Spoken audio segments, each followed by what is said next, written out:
Welcome everyone to She Became Me Live. I would like to welcome you back to the next show, and this show is going to feature entrepreneurship. So again, my name is Tina Rogers, and my co-hosts are, I'm going to let them introduce themselves. Go ahead, ladies. I'm Ronieka. Yalonda. Okay, and our guest for today is going to be Miss Danola Burton. So Danola, you can say hi to everyone. Hello, everyone. So, of course, you know, guys, we're here to unlock passion, pain, and power. That's our main objective, and we wanted to connect with you guys at the heart. So we're going to kick this show off with talking to Ms. Danola about some of her businesses and endeavors that she's working on right now. So we're going to go ahead and let Ms. Danola start introducing some of her books. She is a publisher. Actually, she published the book that we all are part of, She Became Me, Letter to My Younger Self.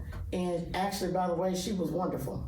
She did a great job, and she did a great job, and she's a great publisher to work with. If you're out there and you're looking for a publisher, you know, you got a book that you want to get out.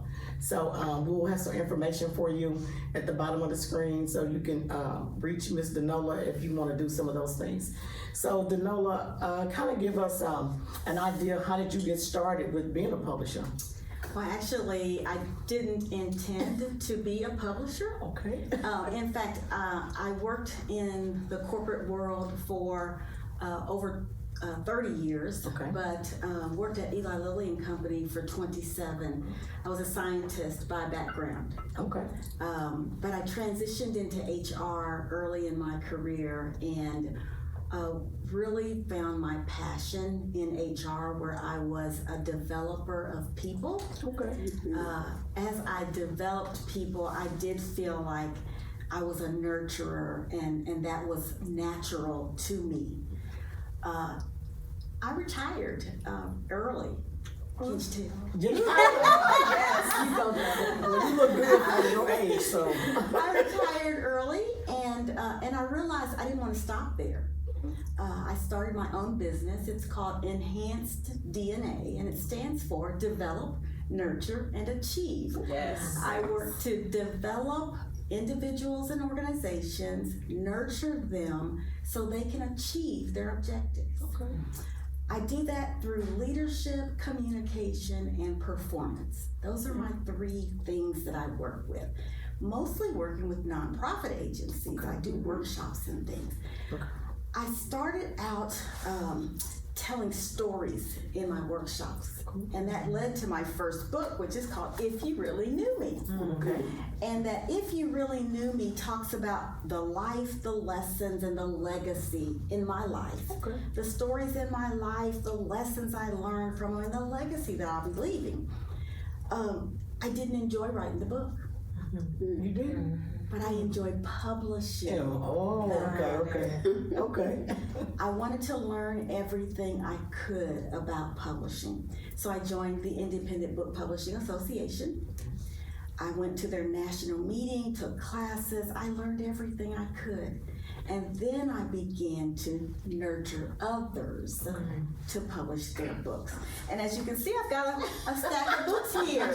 And these are some of the books that I've published in the last 2 years. And of course, She Became Me is one of those books that was able to be published this year. This year, during the pandemic. Right. So we were able to take advantage of the time that we were not able to really work with others to finish this book and get it out there for people to benefit from while we're having to social distance. Oh yeah, and I appreciate the all the extra things that you did for us to get this book out. Danola did a lot of things that was just needed. That you know, like I didn't have a clue, but she just stepped in and filled in all those gaps and all those cracks, and made sure that everything turned out great. So I appreciate you for all that. So that's for sure. So, any of you guys have any other questions for Mr. No? Go ahead. Good stuff, because I'm taking notes too, everybody. But one thing, you said several key things in explaining how you got to where you are today after retirement. You know, so when you think about, or when I think about entrepreneurship, I always had trouble trying to understand how to balance day job, entrepreneur, business. How do I work for someone else, be a CEO? How do I balance all of those skills? And there were several things that you said. You had the benefit of being able to retire early and pursuing your dreams. But the one key thing that some people might start, you know, immediately thinking, okay, I'm smart, I have all of these skills, I can just jump right into being a business owner or doing this on my own. And you said some key things, because you didn't do that. You knew what you wanted to do, but it took additional investment in yourself. So can you advise, you know, what advice would you give to someone who just really doesn't quite know how to balance it all? They may not be able to retire yet, but talk about those steps. How can you advise someone else to do the same? I think it's key to prepare. You have to take, I think, an assessment first to determine where you are. So I knew what my strengths were. I knew that I was a speaker. I knew I could train. I knew I could coach. Mm-hmm. But I also knew that I had Eli Lilly and Company as my foundation for doing that, and I knew if I was going to start on my own, I needed to get a foundation.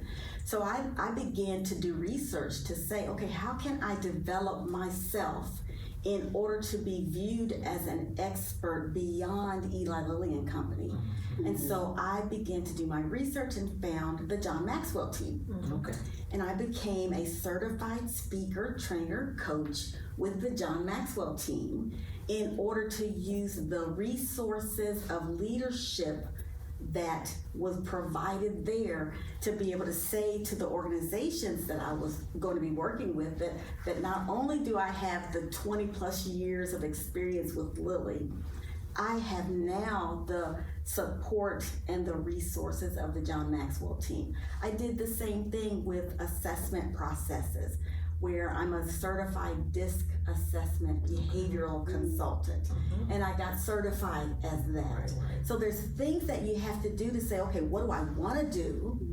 What is my strength in that? Do I need to develop more? And it's an ongoing process. Even where I am today, I am still going through to determine, and especially during the pandemic, we've had to pivot. Oh, yes. During this pivot period, I have had to take online, Zoom, various kinds of workshops myself in order to continue to grow and develop. So it's all about how you can continue to develop and grow, assessing where you are and moving forward. That's good. That's good. Never That's stop really learning, good. never stop Yeah. growing, never Yeah. stop training.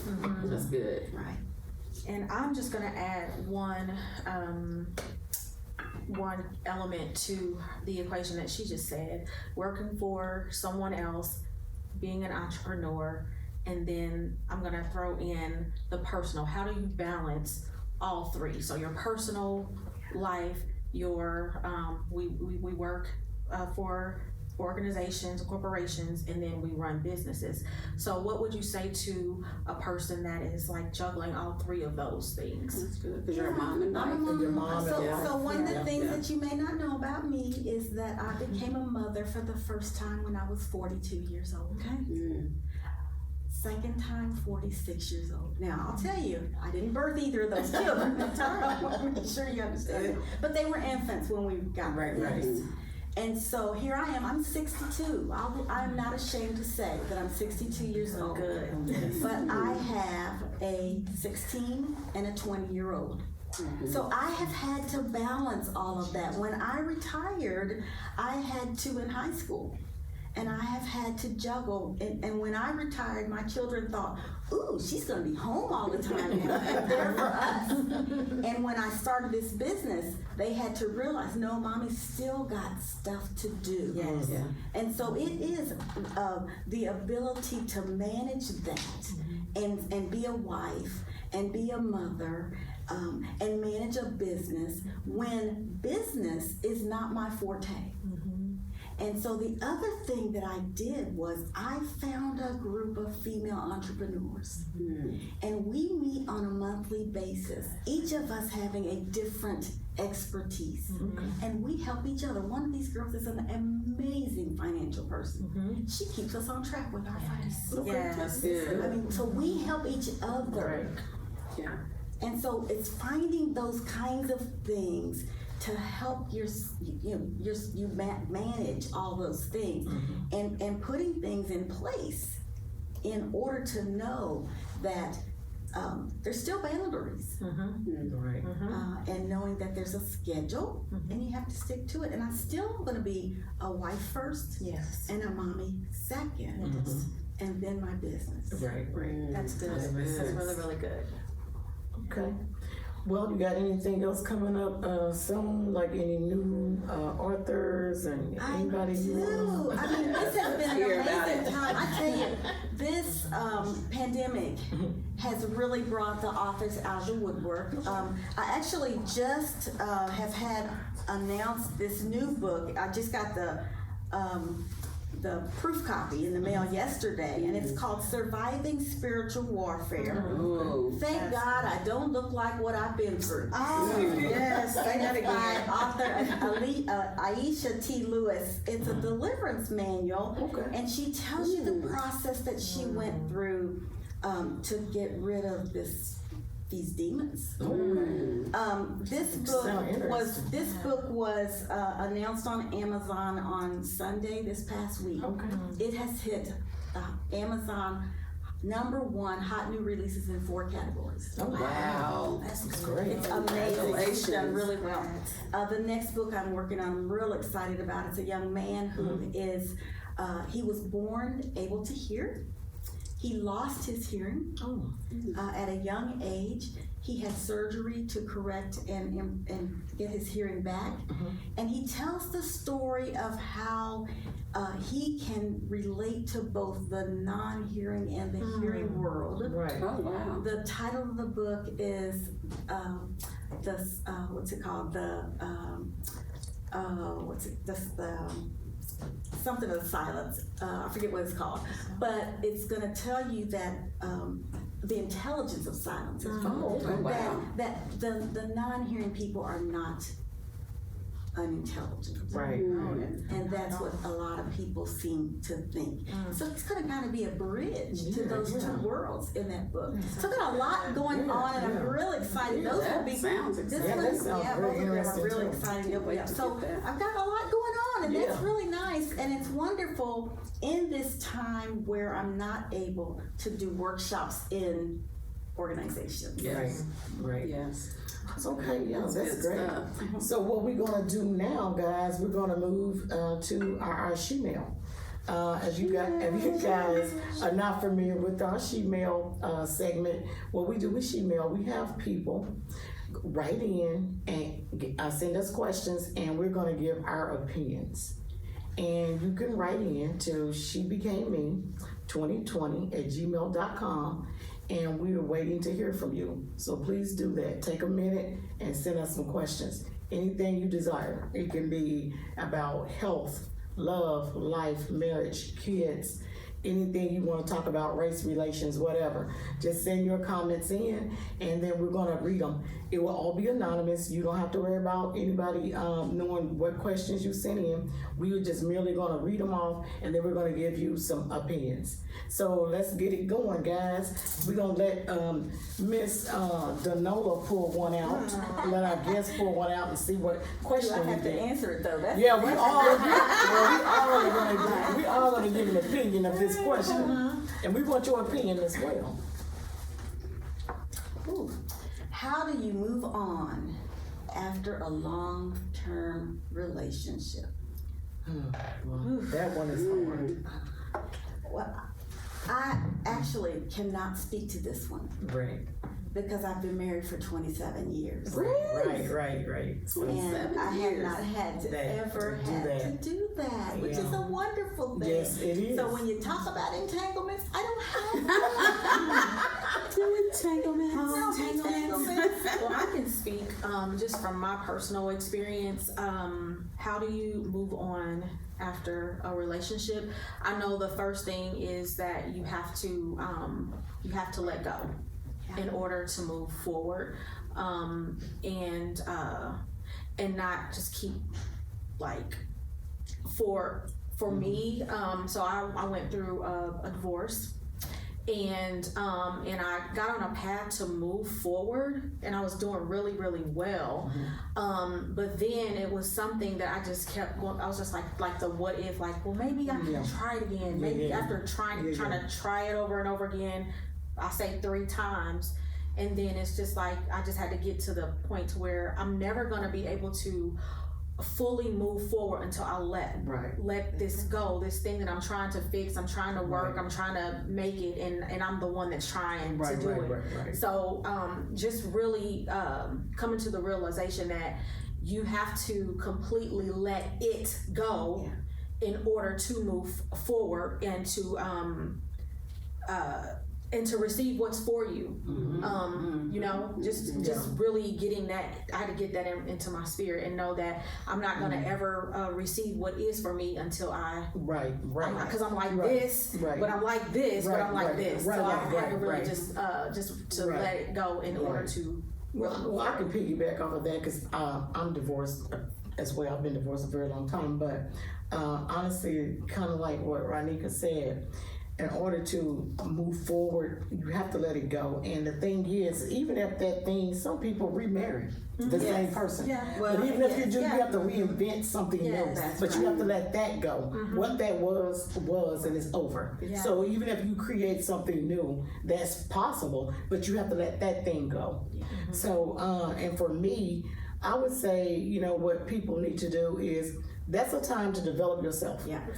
Start to figure out things about yourself, because when you're married or in a committed relationship, you become one and you mesh. So now, you know, this is a time that you could do self-development, just things you want to do. You don't have to worry about somebody else like it, how much time you spending on it. You know, get some new hobbies, try to meet some new friends, just get some new ideas and thought process about who am I, who do I want to be, what are my strengths, what are my weaknesses, how do I take my weaknesses and make them my strengths.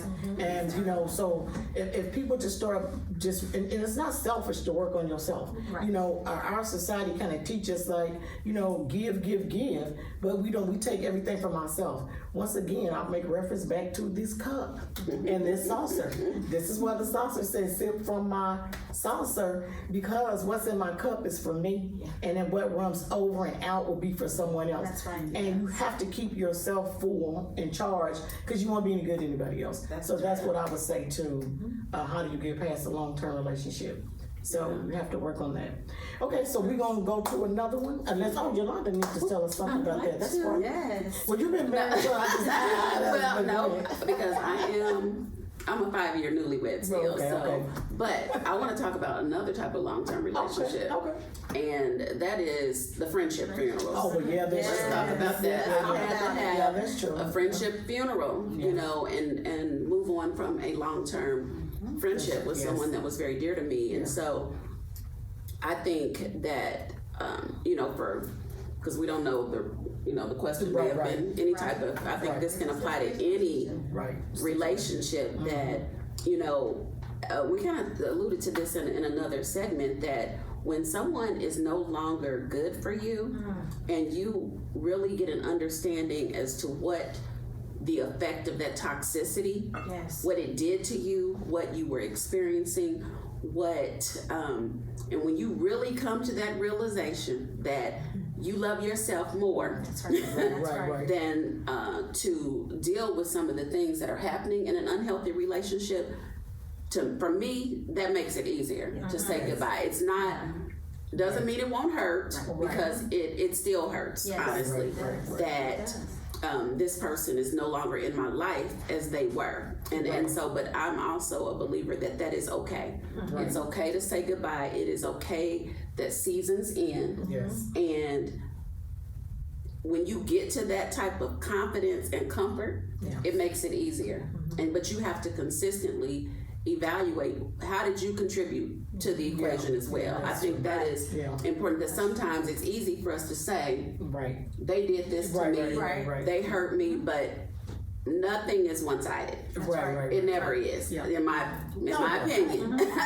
You know, that everybody has to do a self-check to, you know, so that other relationships can be healthy and the same things won't resurface. Good. That's Okay, so we'll take one more. I think we have time for one more.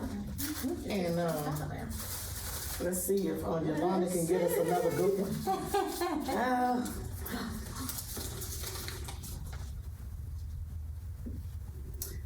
Do you believe in giving people second chances, and why? Oh, goodness. Forgiveness is hard. Yes.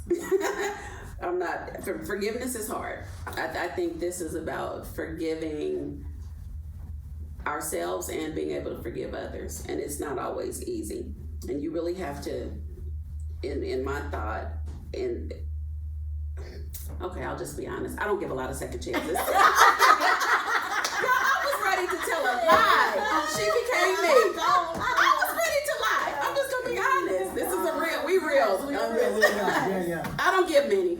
So. Only once, came on twice, Exactly. So I mean, I believe in you know, in second chances, but again, like you said, like I think that forgiveness is one of the hardest things to do. But if we remember that the forgiveness is not for that other person, it is for us, so that we are able to move forward. And then I think that's how it becomes a little bit more easier once we realize who that forgiveness is for. And when you do forgive a person, it's not that you are saying, okay, but we can try this again, or we're gonna be friends, but it's just to like, I forgive you so that I won't be spinning in the middle of the road like a turtle on my back, like and you didn't went on about your life. So it's so true. I'm kind of like you, Yalonda. I don't give a lot of second chances. It really depends on what that thing was. And was it a major or a minor thing, you know, that you've done?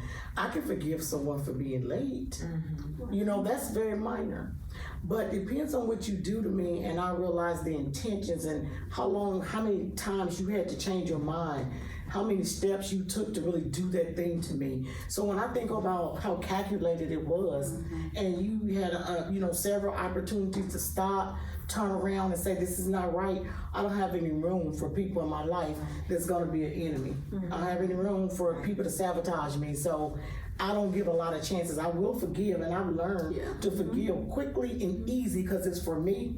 And just because I forgive you doesn't mean that you're gonna have the same position in my life. Other than that. So you have anything on that? No, I think that the second chance is questionable. It's really about what it was, as you said, and whether you can give them a second chance if, and it's always going to be that if. That's right. It's going to be that if, because we aren't going to put ourselves out there just to be hurt. That's right. Over and over again. So That's for those sure. are good. You know, and as a Christian, you know, we touch on spirituality in various circumstances, and God says we have to forgive, but that does not mean that we have to let that you have to continue to allow someone don't forget to do things. We don't forget about what you did to us. So. And again, the forgiveness is freeing to us. To set us free. Okay. It's good. Well, all right, guys. So once again, it's time to close out for this segment, and we thank you guys for taking the time to be with us today. Quick question. Yep, go Do ahead. you want them to know how to get in touch with Danola if they Yes, want to? that's be great. So let's do that before we close out. Danola, go ahead and let everybody know how they can get in touch with you. Well, thanks so much for having me, first of all. Okay. Yes, thank you. There are two ways to get in touch with me on my websites. I have developnurtureachieve.com is one of my websites. And the other is enhancedDNApublishing.com.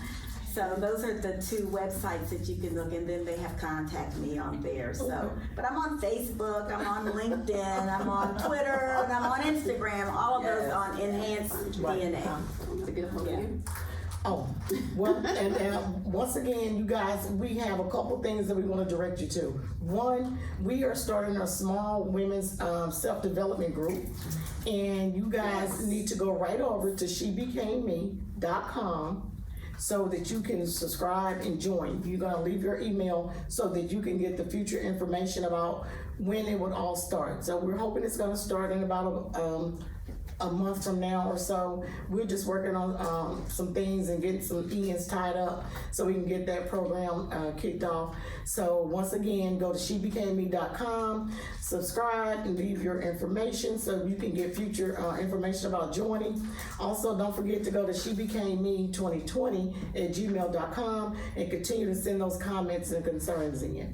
So until next time, we'll see you again.